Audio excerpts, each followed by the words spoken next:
peran keluarga dalam membangun peradaban umat itu sejauh mana signifikannya, Ustaz? Itu isu paling fundamental lah, paling fundamental. Realita bahwa Rasulullah SAW itu terlahir sebagai yatim dengan segala kekurangan dan keterbatasan itu tetap ideal, normal dan ideal. Kehilangan ayah tapi tidak kehilangan kasih sayang. Sehingga kemudian sempurna pertumbuhan beliau. Dalam Islam seharusnya tidak terjadi fenomena single parent. Seorang ibu yang berjuang untuk membesarkan anaknya karena anaknya itu punya paman. Konsep berkeluarga dalam Islam ini tidak membiarkan seorang anak itu terlantar begitu Proteks saja. itu sangat pasti. Seorang anak dia tidak mendapatkan kasih sayang yang cukup di rumah. Banyak orang tua tuh hanya menuntut anak tanpa memberi contoh. Dampak jangka panjangnya menurut perspektif Islam itu seperti apa, Ustaz? Tapi ya jangan sampai kemudian kecewa dengan suami yang belum bisa sholat tahajud, maksudnya. Sementara sholat fardunya dia jaga, udah itu aja dulu. Artinya jangan sampai kecewa juga gitu loh. Karena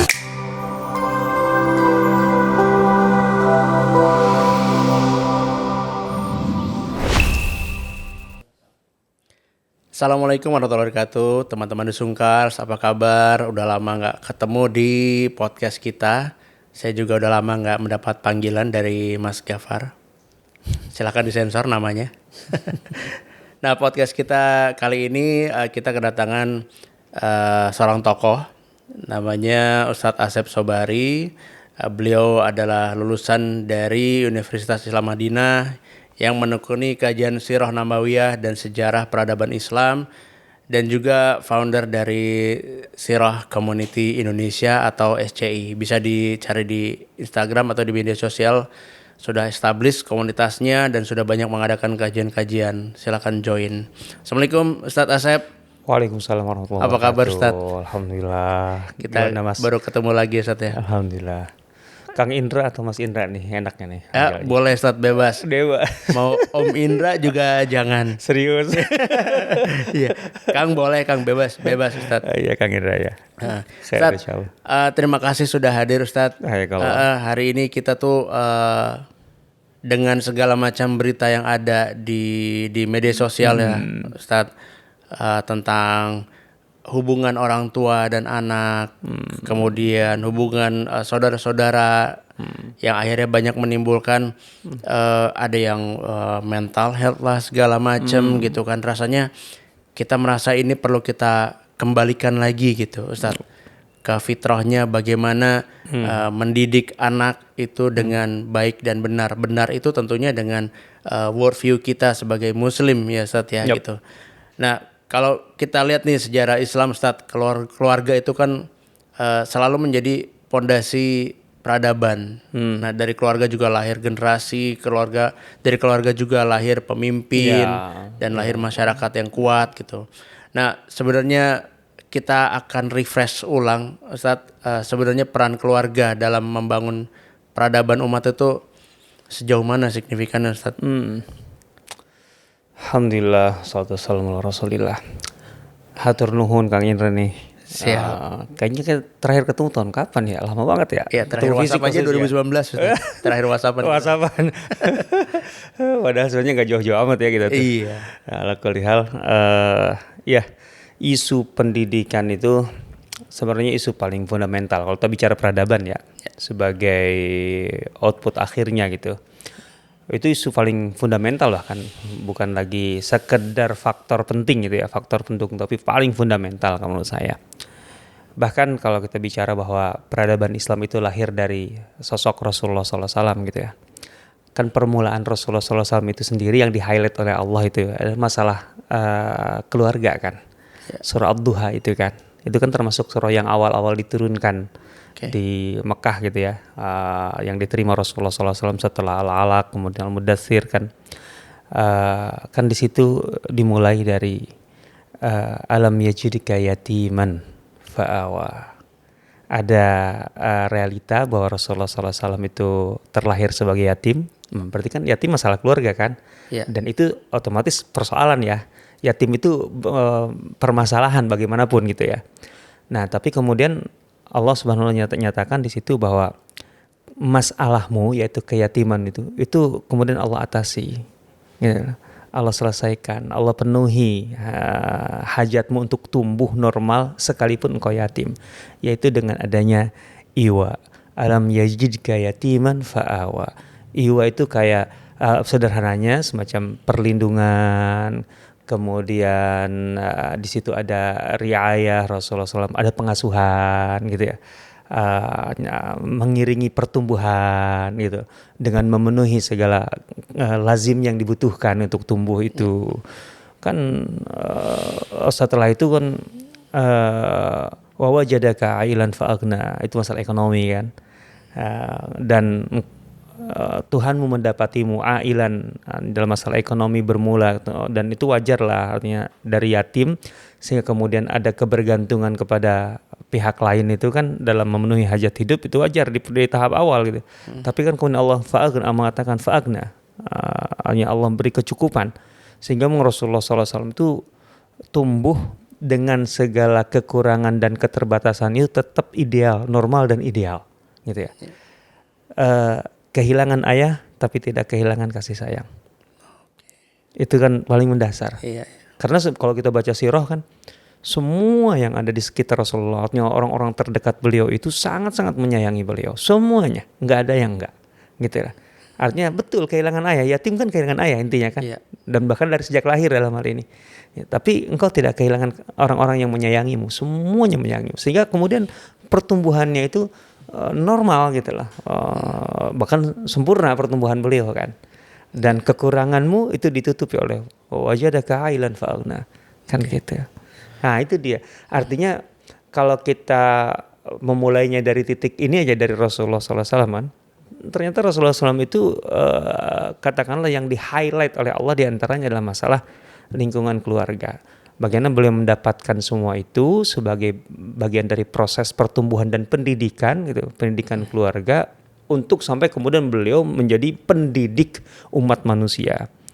Nah, artinya ketika Allah menyatakan dalam surah Al-Jumu'ah itu kan, huwallazi ba'atsa fil ummiyina rasulan minhum. Bayangkan Allah memberikan gambaran kepada kita tentang latar belakang sasaran, dalam arti orang-orang yang akan dididik oleh beliau itu. Itu kan ummiyin itu masyarakat yang sederhananya begini, baca tulis aja mereka anggap itu tidak penting. Jadi maksudnya tidak punya orientasi untuk berkembang melahirkan peradaban gitu loh, nggak ada gitu. Bahwa mereka sudah menjadi pengusaha-pengusaha kaya udah cukup, tapi mengembangkan peradaban tidak gitu. Tapi kan kemudian dia tlu alaihim ayatihi, engkau bacakan ayat-ayat Allah kepada mereka, engkau tazkiyah mereka, engkau ajarkan ta'lim wa yu'allimuhumul kitab wal hikmah, engkau ajarkan Al-Quran kepada mereka, engkau ajarkan hikmah kepada mereka. Itu mereka kan dalam 100 tahun kemudian generasi ini, dan kemudian otomatis dilanjutkan oleh tabi'in gitu. Dalam 100 tahun hasil didikan Rasulullah SAW dari basis atau dari modal ummiyin yang tidak bisa baca tulis itu kemudian bisa menjadi guru. Ini istilah saya ya, artinya kaum muslimin itu lahir fatah atau perkembangan Islam itu bukan hanya teritori dan lain sebagainya atau militer, tapi sebenarnya jadi guru dari ujung barat Portugal, Spanyol sampai ke perbatasan Cina dalam 100 tahun. Masya Allah. Itu ringkasnya kan begitu. Dan itu dimulai dari alam yajidka yatiman fa'awa. Ustaz, penjelasannya itu menarik sekali Ustaz. Tapi tadi ada yang menarik juga dari penjelasan Ustaz. Saya ingin meng-highlight soal bahwa ternyata Rasulullah itu bisa dibilang fatherless ya Ustaz. Kalau zaman sekarang tuh yatim. Iya yatim. Tidak punya ayah. Kalau sekarang kan itu memang istilahnya ya fatherless gitu. Ada yang menyebut fatherless country. Kemudian menyebabkan banyak hal-hal yang negatif yang terjadi kepada anak. Tapi alhamdulillah Allah menjaga Rasulullah itu karena lingkungannya mendukung ya Ustaz. Nah bagaimana Ustaz melihat fatherless-nya orang zaman sekarang dengan fatherless-nya Rasulullah itu?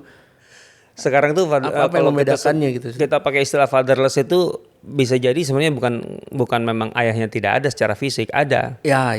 Yang tidak ada tuh ada kehadiran perannya kan, gitu. Kan gitu kan sebenarnya itu gitu.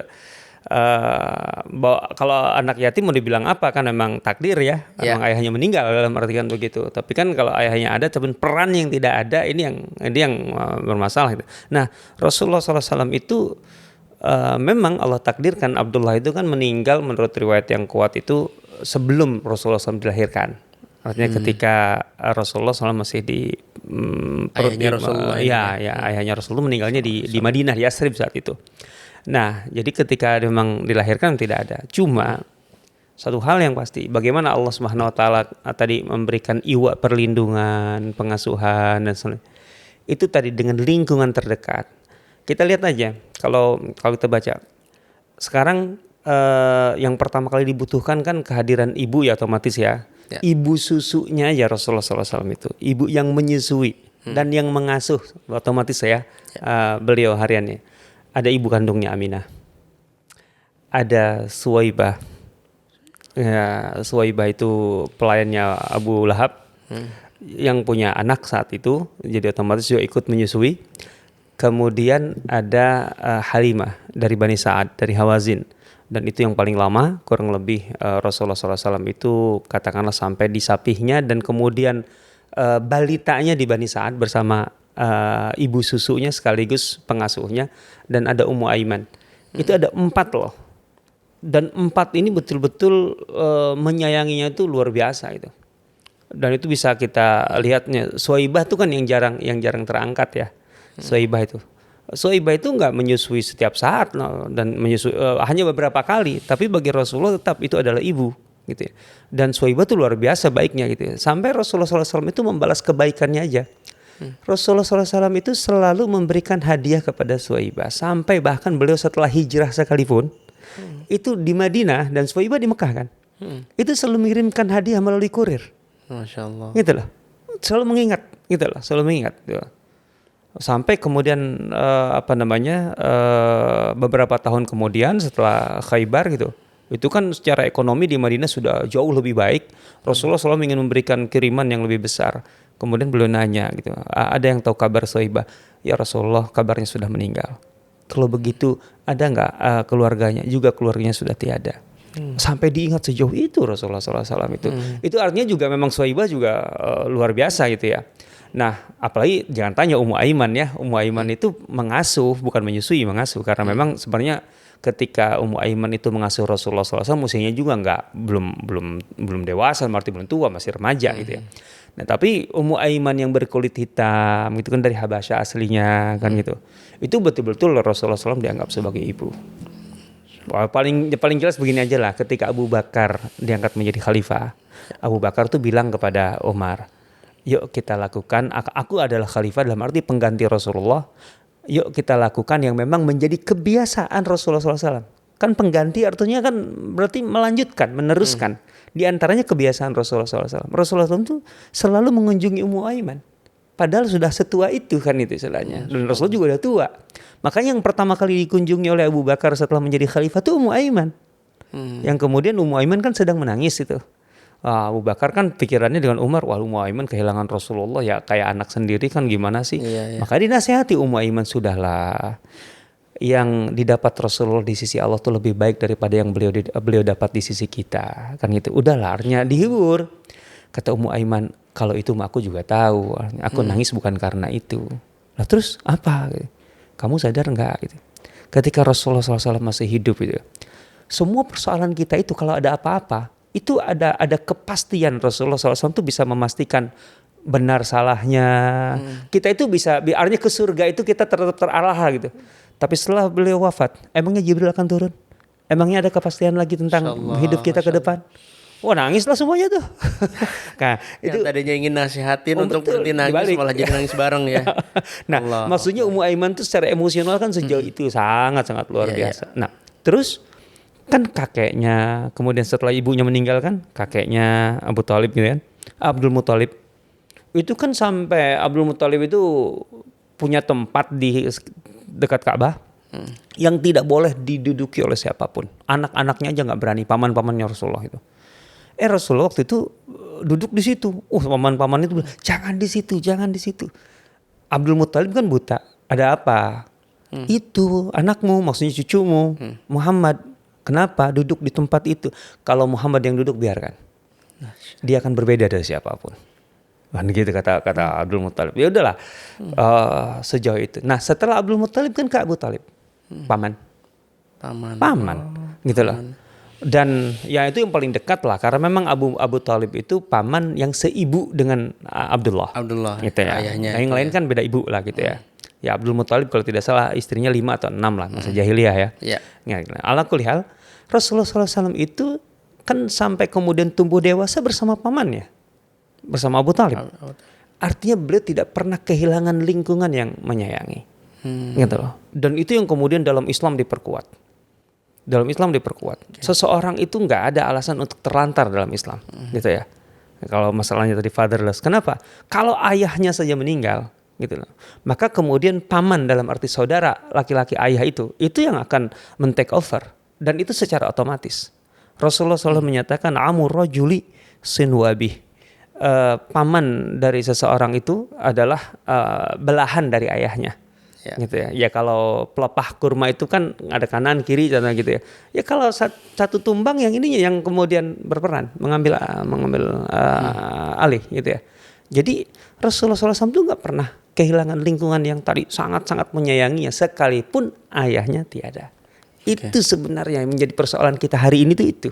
Jadi masalahnya ketika seorang meninggal ayah gitu ya, itu paman-pamannya gitu belum tentu merasa bahwa dia itu adalah pengganti langsung dari ayah si keponakan. Nah ini karena merasa jaraknya jauh mungkin gitu ya. Padahal nggak bisa dalam Islam. Sin wa abih itu kan belahan sebenarnya itu.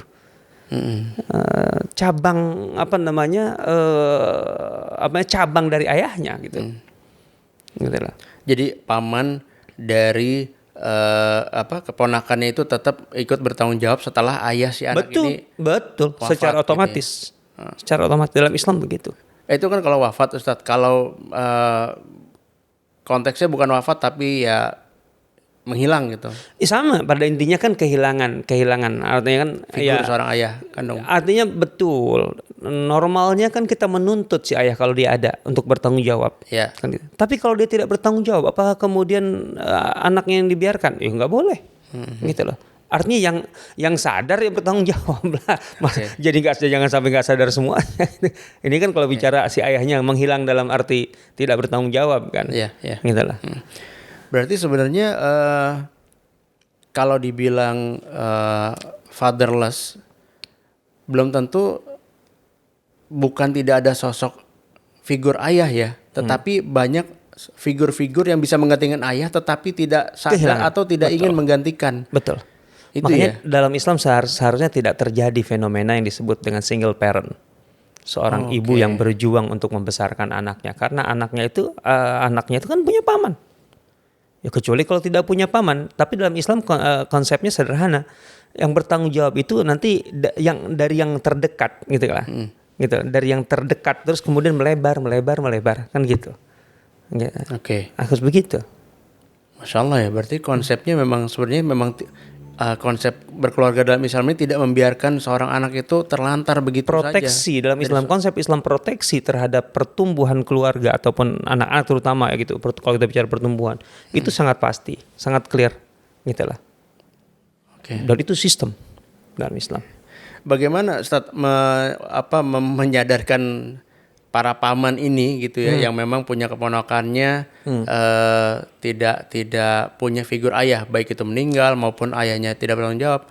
Ini lagi-lagi jadi masalah pendidikan dan materi pendidikan dalam Islam gitu ya.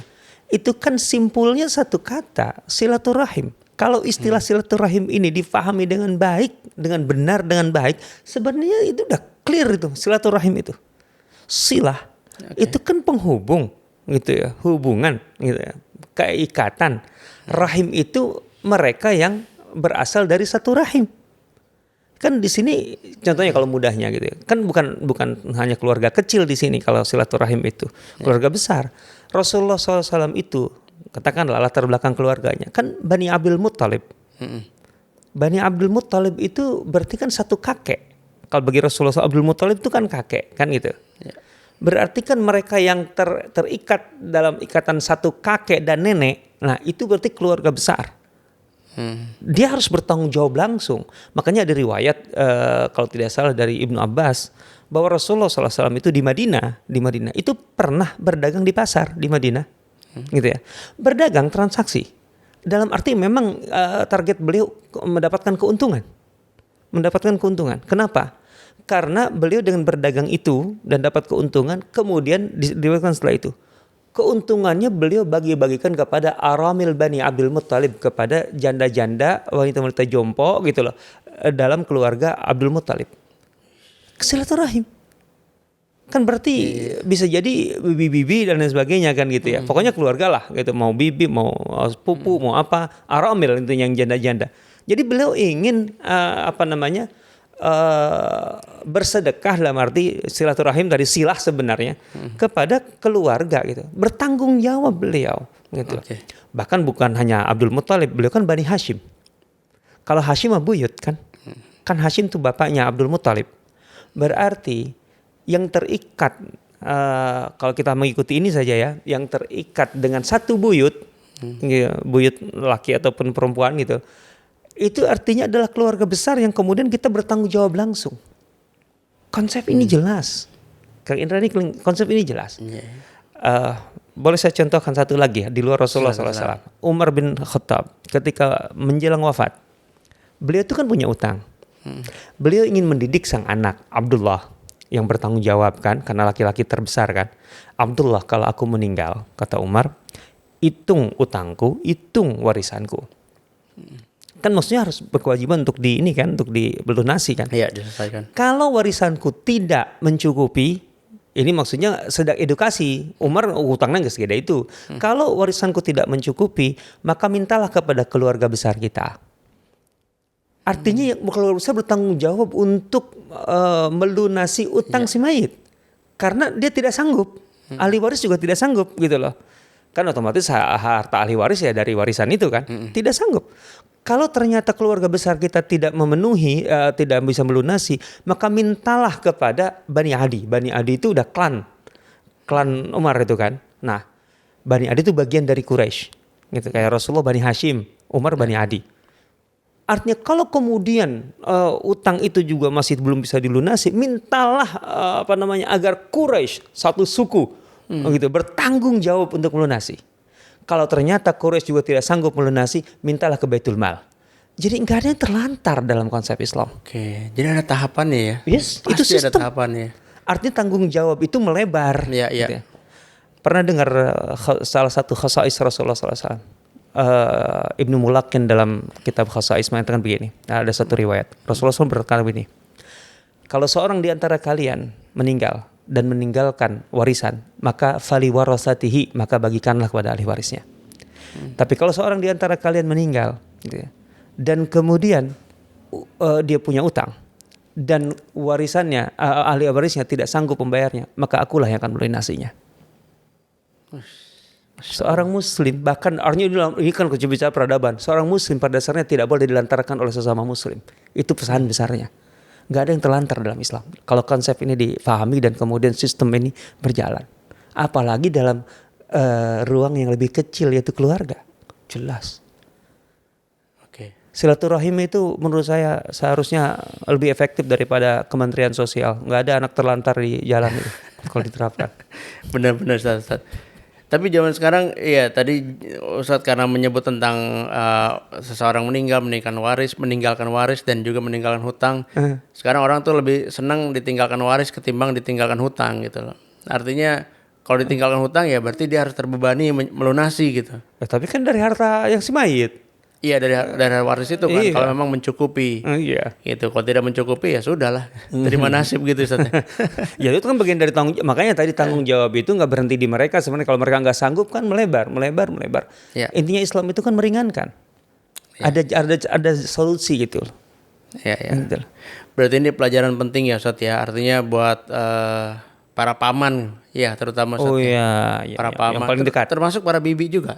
Bibi nggak bertanggung jawab langsung dong kalau untuk menafkahi kan. Iya. Ya karena laki-laki kan, nafkah laki-laki. Oke, berarti ini warning ya buat para paman yang masih punya keponakan dan memang tidak ada figur ayah, maka paman inilah yang bertanggung jawab secara langsung, otomatis. Ya, karena menjadi penyambung abinya tadi. Betul. Apa bahasanya Ustaz tadi? Sinwu abi. Ya, abihi.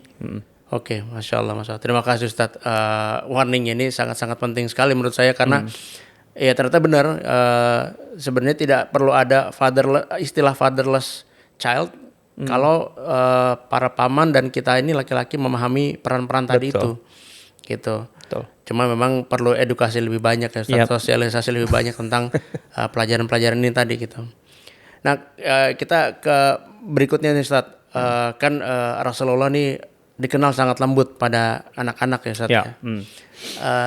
Pernah nggak ada kisah mungkin Rasulullah menegur atau memarahi anak-anak gitu ya ketika menemukan anak yang bandel ya atau apa segala macam gitu, menegur, memarahi, dan bentuk kasih sayangnya juga seperti apa kepada anak-anak itu? Kaedahnya gini, bahwa anak-anak itu memang haknya adalah, atau sebagai ya satu sisi hak gitu ya, hak anak, di sisi lain memang itu yang mereka butuhkan untuk pertumbuhan adalah mendapatkan limpahan kasih sayang. Itu haknya, gitu lah. Dasarnya orang yang lebih besar, entah itu kakak ataupun tadi pamannya, omnya, gitu, orang tua, kakeknya itu melimpahkan kasih sayang, menumpahkan kasih sayang, gitu. Kaedahnya itu. Nah, tapi bukan berarti menyayangi itu kan beda dengan istilahnya memanjakan tanpa batas. Itu dua hal yang berbeda lah, gitu ya. Dalam arti pendidikan ya. Nah, dan Rasulullah SAW selalu ya kaedahnya itu seperti yang dikatakan Bunda Aisyah gitu. Rasulullah SAW itu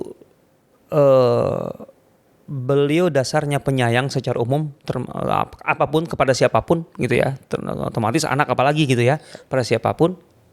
Tapi satu hal, apabila kesalahan seseorang itu sifatnya adalah kesalahan dalam arti pelanggaran terhadap syariat, terhadap syariat gitu ya, dalam arti di situ hak-hak Allah yang dilanggar, Rasulullah SAW pasti marah. Siapapun pasti itu. marah, siapapun dan apapun. Termasuk anak kecil. Oh ya, pernah dengar kisah Hasan dan cucu tuh, dan bagaimana Hasan tidak disayangi Rasulullah cucunya gitu ya. Beliau malah mengatakan, ya Allah, aku mencintainya, menyayanginya. Maka cintailah dia, kan gitu. Dan cintailah orang yang mencintainya. Kan gitu kan. Kan pernah begitu.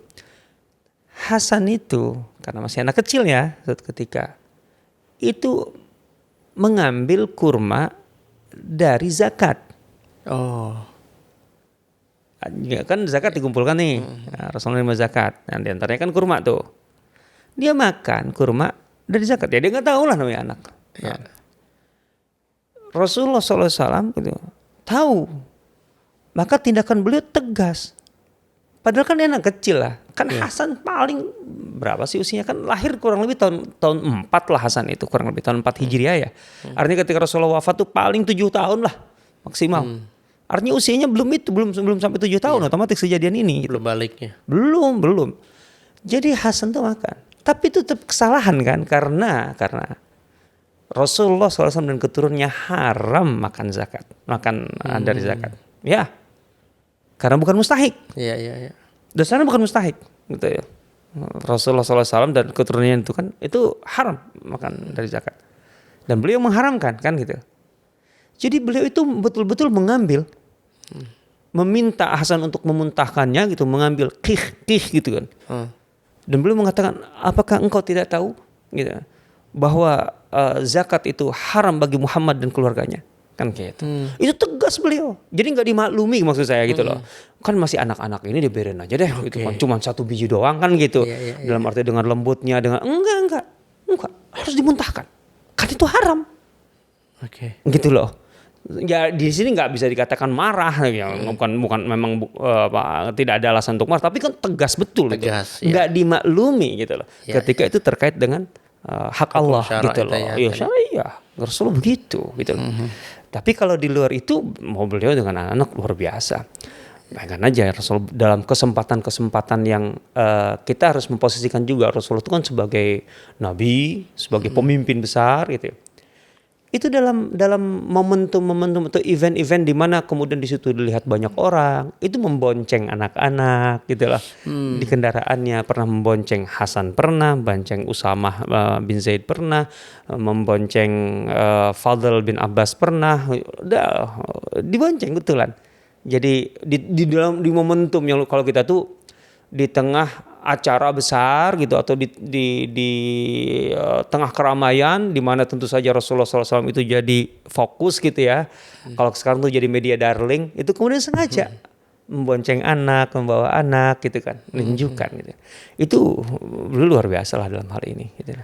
Iya. Artinya pelajaran yang bisa kita ambil dari kejadian Rasulullah SAW dengan Hasan tadi itu, kita jadi dapat pelajaran ketika berkaitan dengan hukum syara, maka tegaslah.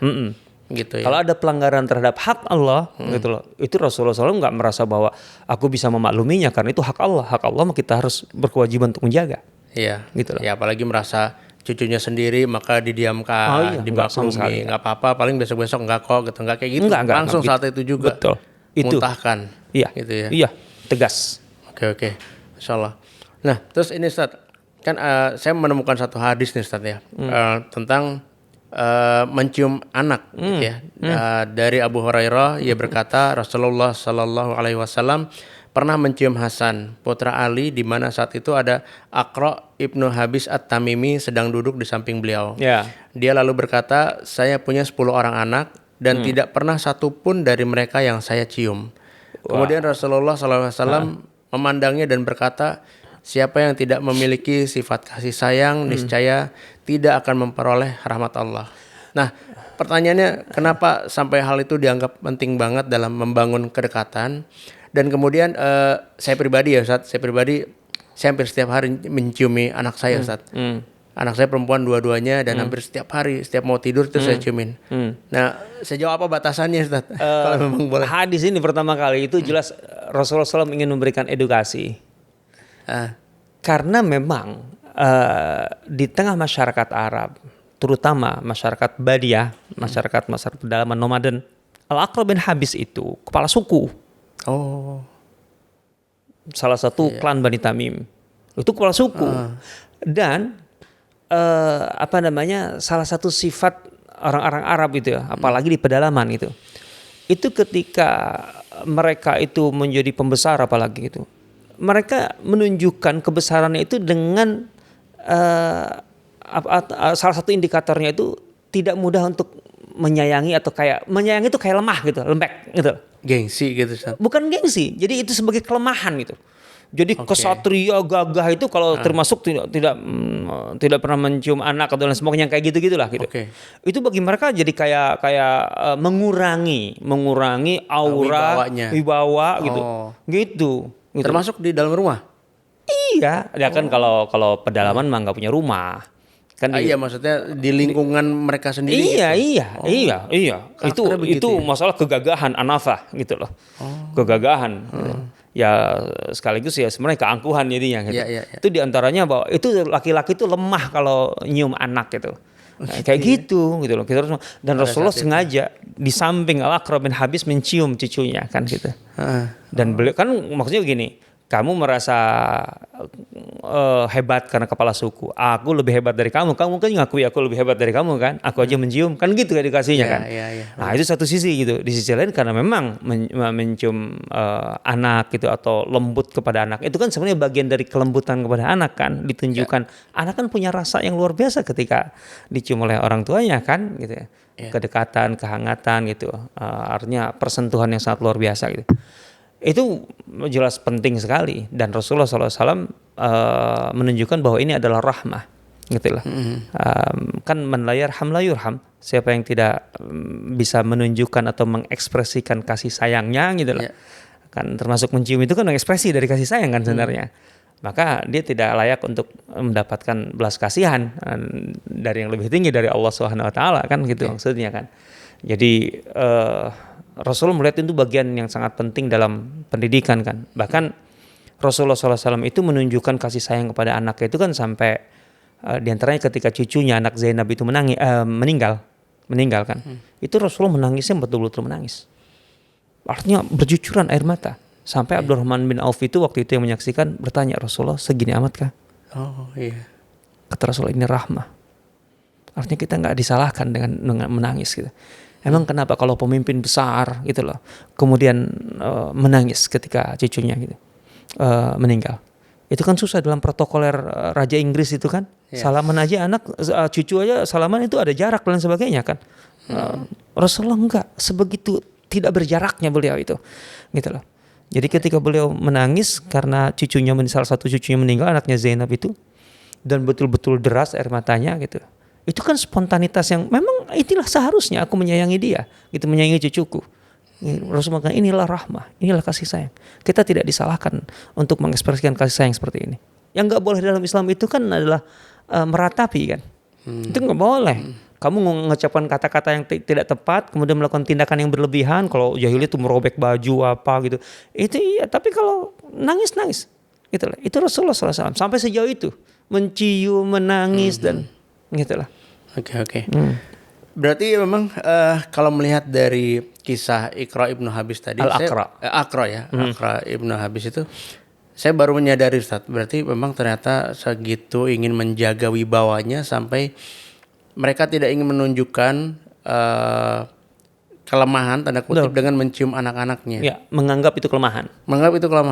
Kalau mencium aja dianggap sebagai kelemahan, berarti apalagi kayak menangis mungkin ya. Jadi sangat mungkin. Ya karena sebagai kepala suku dia harus menjaga wibawanya itu gitu. Iya.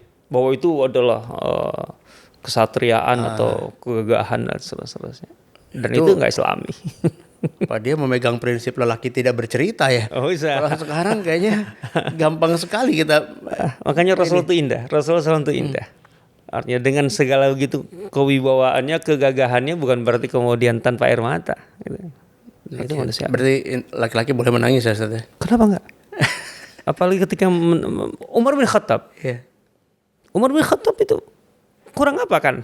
Setannya takut kan? Iya. Tapi kan ada guratan air mata. Karena ketika seharusnya menangis, apalagi ketika baca ayat Al-Quran dan merasa berhadapan dengan Allah, itu nangis. Itu laki sejati. Ngapain ada air mata kalau laki-laki tidak menangis? Kan Allah menciptakan air mata kan? Iya. Terus kenapa? Ini relasinya dengan kondisi saat ini Ustaz. Ya banyak postingan-postingan yang begitu, lelaki tidak bercerita sehingga lelaki dituntut untuk kuat, tidak boleh menangis dengan segala beban hidupnya gitu. Siapa yang lebih kuat dari Umar? Iya. Iya Ustaz. Siap. Nah kemudian beralih ke berikutnya Ustaz. Kali ini tentang anak nih. Kalau seorang anak dia tidak mendapatkan kasih sayang yang cukup di rumah, itu dampak jangka panjangnya menurut perspektif Islam itu seperti apa Ustaz? Ya tentu anak-anak itu kan juga berkembang. Artinya gini, anak dia jelas ada hak yang harus diterima anak, yaitu ihsan dari orang tua sampai masa pertumbuhannya, kan.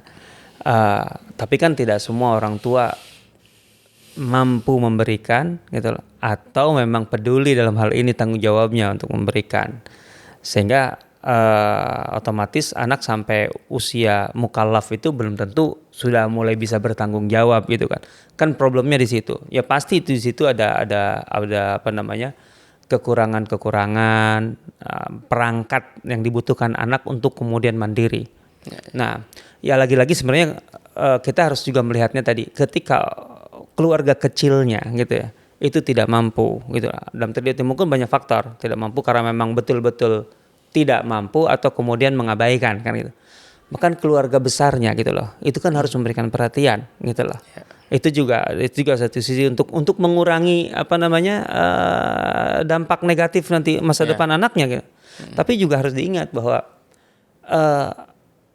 manusia itu ketika tumbuh gitu ya, dia kan menyerap pelajaran dari banyak sumber gitu ya. Artinya ketika anak itu sudah mulai dewasa gitu ya, dia punya tanggung jawab sendiri gitu loh. Artinya tidak bisa sepenuhnya menyalahkan orang tua, gitu loh. Orang tua kita, apalagi orang tua old ya, artinya kan di kampung-kampung gitu kan. Kan mereka ada keterbatasan yang kemudian anak-anak bisa menuntut bahwa kenapa orang tua nggak bisa mengantarkan saya untuk menghadapi masalah yang sekarang begitu kompleks lah. Orang tuanya di kampung, kemudian latar belakang pendidikan yang terbatas dahulu, kan juga nggak bisa dituntut kan. Contohnya itu.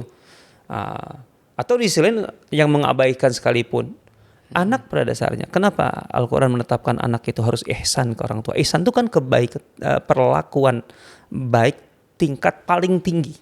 Ihsan itu Di antara tidak boleh pamrih kan. Karena masa lalu orang tuamu kekurangan atau memang mereka mengabaikan artinya gitu ya, keterbatasan atau mengabaikan. Itu mereka tanggung jawab mereka kepada Allah yang mengabaikan terutama ya. Tapi kamu punya tanggung jawab setelah kamu mukallaf, punya tanggung jawab sendiri kepada Allah. Jadi nggak boleh menyalahkan orang tua. Ini gara-gara orang tua, gitu loh. Ini kan problem anak muda sekarang. Jadi mereka gitu loh merasa tidak nyaman di hari ini gitu dengan melepaskan tanggung jawab bahwa permasalahan ini gara-gara orang tua saya. Bukan nggak boleh begitu. Nggak bisa. Kamu setelah besar kamu punya tanggung jawab gitu. Kamu sudah diberi perangkat oleh Allah untuk bisa menyerap dari kanan kiri dari mana-mana. Artinya untuk proses learning kamu tidak bisa sepenuhnya mengandalkan orang tua kalau kamu sudah dewasa. Dan kamu punya tanggung jawab tersendiri, nggak bisa menyalahkan. Saya gagal karena orang tua, saya tidak bisa apa-apa karena orang tua. Itu nggak boleh. Dalam Islam nggak boleh. Kita punya tanggung jawab sendiri-sendiri di hadapan Allah setelah dewasa. Oke. Itu menarik Ustadz, karena emang ini berkaitan dengan pertanyaan berikutnya Ustadz ya, yaitu Rasulullah SAW itu dulu mengajarkan itu lebih banyak lewat nasihatkah atau lewat keteladanan? Karena begini Ustadz, ada orang tua yang memang sebelum menikah itu dia memang sudah mempersiapkan akan menikah, akan punya anak dan siap mendidik. Tetapi ada juga yang memang orang tua itu menikah itu jalurnya itu bukan ingin membangun keluarga, tapi memang ya lewat jalur pacaran apa segala macam. Tapi mereka sadarnya itu setelah punya anak, artinya habit baik mereka itu belum terbentuk. Tetapi mereka ingin anak mereka itu punya teladan yang baik. Nah itu bagaimana Ustaz? Gitu. Mendidik anak kan nggak setahun 2 tahun. Artinya orang tua tadi ketika awalnya kurang baik gitu ya. Tapi kemudian ada kesadaran, berarti kan dia masih punya waktu untuk berproses, untuk belajar. Kenapa nggak dipakai itu? Kan seharusnya itu. Kan nggak setahun 2 tahun mendidik anak itu. Betul bahwa kemudian kemampuan saya terbatas. Contohnya ngajinya masih terbata-bata gitu. Sementara anak bisa jadi lebih cepat gitu. Artinya dalam hal ini jangan sampai menempatkan anak harus di belakang orang tua. Nanti anaknya terlambat bisa ngaji juga kan. Anak-anak biarlah lebih cepat, tapi orang tuanya tetap belajar kan. Berproses. Ingat dalam Islam belajar dalam arti yang luas gitu. Itu kan gak ada batas waktu kan, sampai kapanpun. Ya. Muslim itu adalah manusia pembelajar kan pada dasarnya. Intinya untuk menjadi lebih baik dari waktu ke waktu. Syukur kalau bagi saya kalau ketika orang tuanya sadar meskipun terlambat gitu loh. Itu artinya menurut saya itu suatu yang luar biasa, itu modal yang sangat luar biasa. Kita ya semuanya berharap ketika kita masuk ke satu fase yaitu pernikahan dan keluarga kita sudah siap segalanya, tapi kan nggak semua orang begitu kan, gitu ya. Nah ketika kemudian ada yang terlambat itu menurut saya ketika dia masuk ke titik kesadarannya itu sudah sangat bagus. Tinggal kemudian bagaimana dia mengisi gitu loh masa berikutnya gitu, mengejar keterlambatannya itu. Kan intinya dalam Islam manusia Muslim adalah manusia pembelajar. Talabul ilmi itu nggak ada batasnya. Gitu lah, itu long life kan. Terus kemudian Al-Quran jelas pesannya general, yarfa'illahu alladhina amanu minkum walladhina utul ilma darajat. Selama kamu mencari ilmu, beriman dan mencari ilmu, maka derajatnya terus akan ditinggikan. Artinya mendidik anak bukan setahun 2 tahun. Ya orang tuanya juga terus memperbaiki dalam arti. Nah, jangan sampai kemudian pasrah dalam arti udah kayak gini dari dulunya ya. Nah, itu yang nggak boleh. Itu mau frustasi kan, nggak boleh itu. Saya rasa itu Rasulullah SAW itu kita nggak bisa, menurut saya nggak bisa kita. Rasulullah itu lebih banyak pakai nasihat atau pelajaran atau keteladanan gitu ya. Menurut saya 2 hal ini nggak bisa dijadikan opsi gitu. Karena sebenarnya itu satu kesatuan. Ingat Rasulullah SAW antara qaul dan amal, antara ucapan dan perbuatan itu pasti nggak mungkin bertabrakan. Ya, di satu sisi. Di sisi lain, amalan Rasulullah SAW itu bobotnya adalah akhlak. Semua amalan Rasul bobotnya adalah akhlak. Artinya beliau melakukan ini itu nggak mesti dalam arti keteladanan itu dalam hal-hal tertentu, skill tertentu, bagian tertentu dicontohkan. Enggak. Rasulullah SAW itu dari bangun sampai tidur, gitu. Tindakan beliau itu bobotnya akhlak, gitu loh. Bobotnya akhlak. Jadi orang melihat Rasulullah SAW aja kan itu sudah otomatis gitu. Itu adalah pelajaran, itu adalah keteladanan gitu. Jadi nggak perlu ada pelajaran keteladanan itu nggak ada gitu. Ada pelajaran khusus keteladanan bahwa kamu harus begini loh ya. Kemudian ikuti begini ya kalau dibahasakan ya, gitu ya. Kalau dibahasakan kan jadinya begitu. Rasulullah nggak. Apa yang beliau lakukan dari bangun tidur sampai tidur lagi itu bobotnya adalah akhlak, gitu. Wa innaka la'ala khuluqin azim. Kan gitu. Iya. Nah ini sebenarnya pertanyaan tadi soal keteladanan itu akan nyambung dengan yang berikutnya nih Ustadz nih. Ada beberapa orang tua yang memang merasa, aduh saya baru belajar Islam tuh ketika anak sudah gede, gitu kan. Kemudian belum ada yang bisa diteladani dari saya sehari-hari. Kemudian akhirnya mereka memilih jalan untuk anaknya diberangkatkan ke pesantren, karena di pesantren ini terlihatlah rutinitasnya gitu, bangun pagi, sholat di masjid, kemudian ada rutinitas ngajinya yang itu mereka tidak dapatkan dari orang tua mereka gitu. Nah artinya niat-niat begini nih nggak apa-apa nggak sih Ustadz gitu loh. Tapi saya garis bawahi lah, itu orang tuanya kan mengatakan bahwa tadi bahwa aku ini kadang terlambat ya sadarnya gitu. Ya. Dan nggak ada yang bisa diteladani.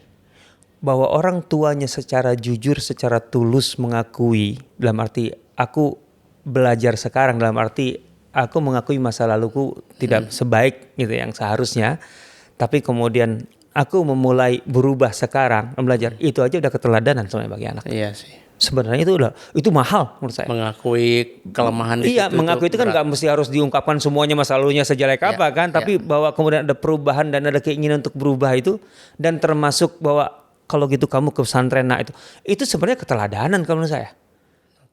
Oh iya, orang anak mempelajari ketulusan orang tua, kesungguhan orang tua untuk berubah itu luar biasa menurut saya. Bahwa kemudian hasilnya dalam arti secara kualitas gitu belum sebaik yang seharusnya, ya wajar, nama juga orang baru itu terlambat lagi gitu betul. Ya. Gitu loh. Tapi itu udah keteladanan yang luar biasa kalau saya. Betul. Iya. Iya, makanya keteladanan ini menjadi satu hal yang tidak terbentuk secara instan, Ustadz. Kalau menurut saya ya, gitu. Artinya apalagi orang tua yang memang anaknya sudah SD, SMP, sehingga mereka ingin mencontohkan, ya anak harus setiap hari baca Quran lah. Orang tuanya juga enggak gitu, tidak melakukan seperti itu. Ini kayaknya kita perlu sesi berikutnya kali ini ya, untuk membahas soal orang tuanya juga gitu. Bukan hanya mendidik anak, tapi juga mendidik orang tua gitu. Gitu. Nah, dalam keluarga modern Ustadz, banyak orang tua tuh hanya menuntut anak tanpa memberi contoh. Nah, bagaimana kita bisa meneladani metode Rasulullah SAW di sini?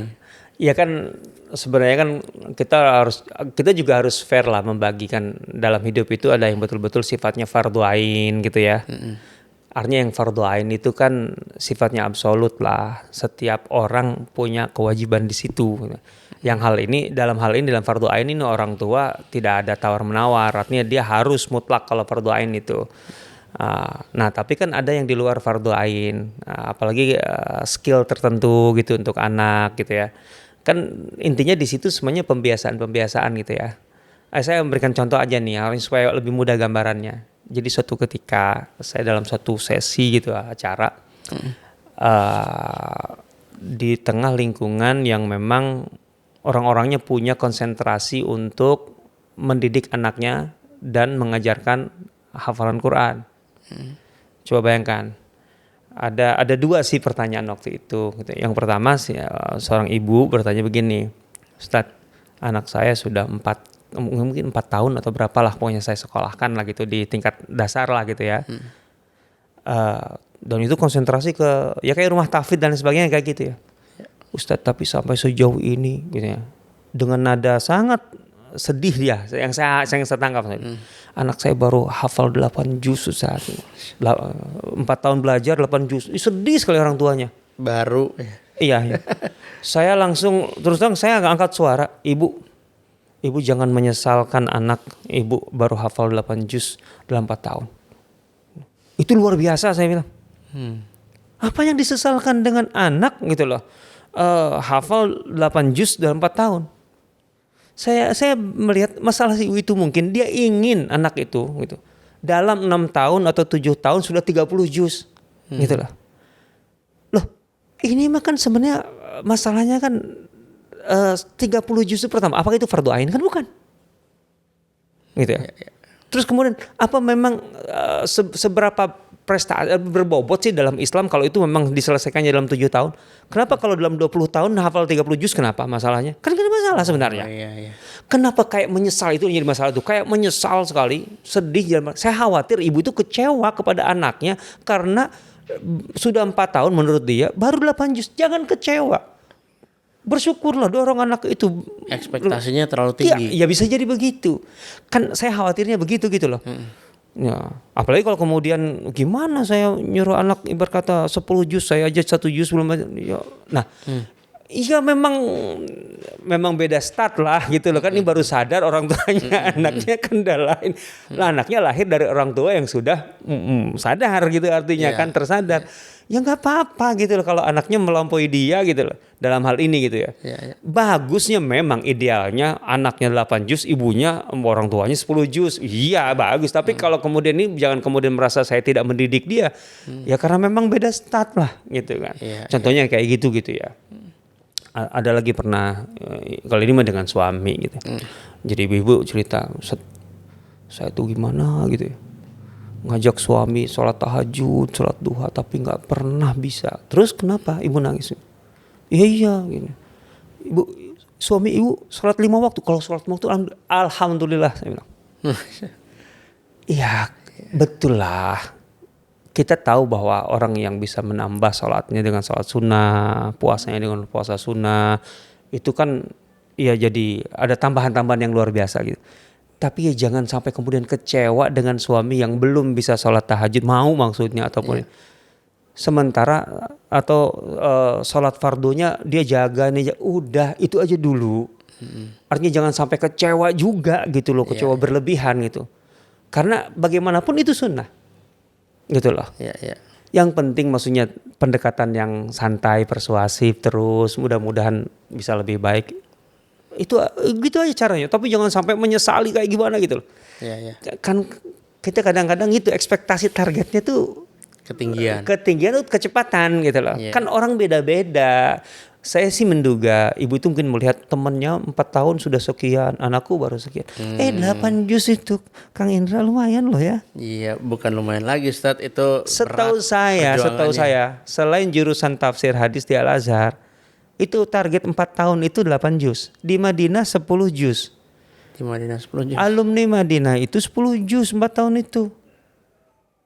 Jadi kalau anak-anak belum tamat SD sudah 8 juz, bagus banget.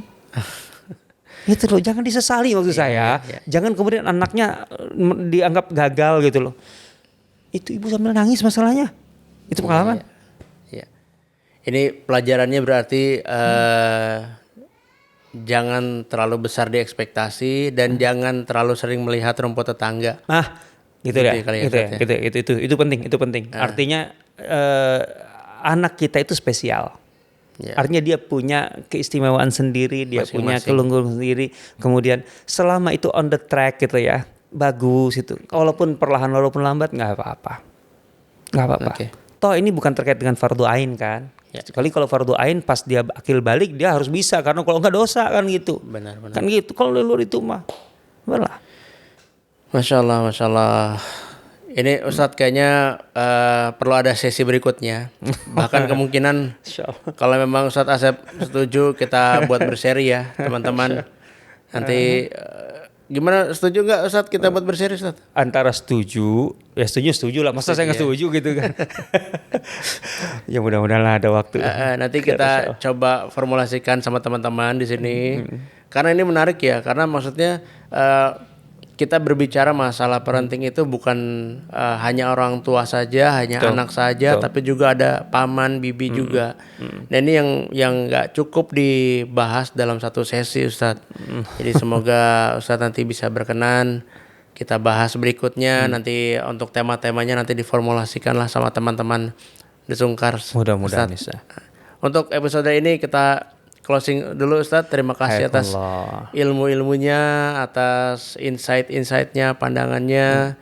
Semoga Allah menjaga Ustadz Asep keluarga dan amin sama-sama kami. Sirah community-nya semakin berkembang. Nanti mungkin di episode berikutnya kita bahas Ustadz Asep dan Sirah community-nya nih. Iya, kita kenalan lebih lanjut lagi. Gitu. Fair lah insyaallah.